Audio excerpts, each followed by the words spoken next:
जैसा कि कल रात 10 बजे मैंने आपको एक वीडियो दिया था। जैसे ही मुझे खबर मिली मैंने आधे घंटे के अंदर तत्काल वो वीडियो बनाकर आपको बता दी थी सारी खबरें कि कल मॉर्निंग में यानी आज के दिन 24 जुलाई को डीआरडीओ कोई बहुत ही महत्वपूर्ण मिसाइल का परीक्षण करने जा रहा है और इसके लिए तैयारियां युद्ध स्तर पर की जा रही है। ओडिशा के बालासोर में ये मिसाइल टेस्ट कंडक्ट किया जाएगा और सबसे बड़ी बात कि टेस्ट रेंज के आसपास 3 से लेकर 3,500 किलोमीटर के दायरे में जितने भी गांव हैं उन सभी को खाली कराया गया है और लगभग 20,000 लोगों का पलायन करवाया गया। इन लोगों को उन शिविरों में स्थापित किया गया जो कि सुनामी और तूफान से बचने के लिए तैयार किए गए थे। इवन इन्हें मुआवजा भी दिया गया 1 दिन का। तो ये सारी तैयारियां चूंकि की जा रही है और ऐसा काफी कम देखने के लिए मिलता है, तो संभावित था कि यहाँ पर किसी बहुत ही ज्यादा महत्वपूर्ण मिसाइल का टेस्ट किया जाएगा। लेकिन एक परेशानी ये भी थी कि देखिए चाइना के दो स्पाई वेसल इस समय हिंद महासागर में विचरण कर रहे हैं। तो क्या ऐसी कंडीशन में हम लोग हमारे पूर्व निर्धारित मिसाइलों के टेस्ट कंडक्ट करेंगे भी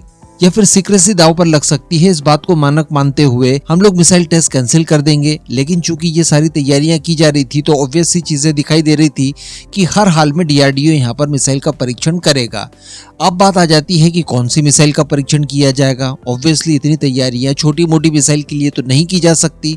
तो बताया जा रहा है कि यहाँ पर बीएमडी के एक इंटरसेप्टर मिसाइल का परीक्षण किया गया है और यह परीक्षण कोई ऐसा वैसा नहीं था, बल्कि आपने थंबनेल पर पढ़ ही लिया। भारत की ही पृथ्वी 2 मिसाइल को पहले फायर किया गया और उस मिसाइल को बीएमडी की इंटरसेप्टर मिसाइल से निशाना लगाते हुए उसे एटमॉस्फेरिक कंडीशन में सफलतापूर्वक मारकर गिराया गया। तो इसी टेस्ट को आज डीआरडीओ द्वारा परफॉर्म किया गया है। वैसे अभी बहुत ही ज्यादा इनिशियल लेवल की जानकारियां निकलकर सामने आ रही है, इस वजह से ज्यादा कुछ चीजें नहीं बताई जा सकती। इंटरसेप्टर कौन था इसको लेकर भी अभी तक क्लैरिटी नहीं है।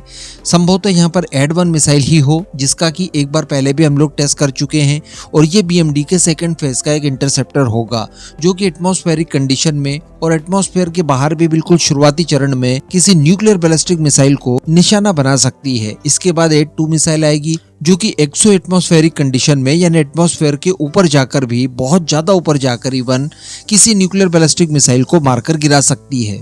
तो आप समझ सकते हैं कि हमारी खुद की एक मिसाइल लॉन्च करके उसे मारकर गिराने का अभ्यास किया गया।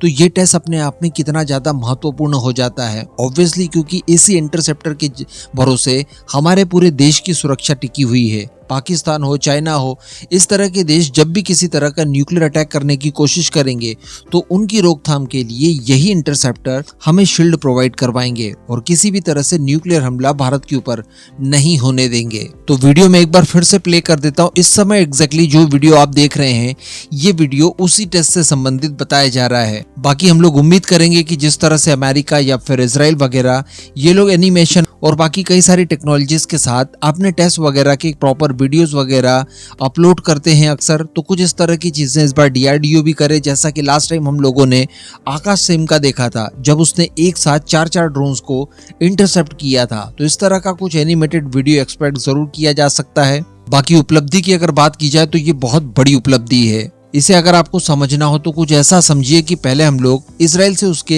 एरो सीरीज के बीएमडी सिस्टम खरीदने जा रहे थे। रिसेंटली इसी तरह का एरो सिस्टम जो कि इजराइल का बीएमडी कहा जा सकता है उसे 4 से 5 बिलियन डॉलर्स खर्च करके जर्मनी द्वारा खरीदा गया है ताकि रशिया की बैलिस्टिक मिसाइल्स का सामना उनसे किया जा सके।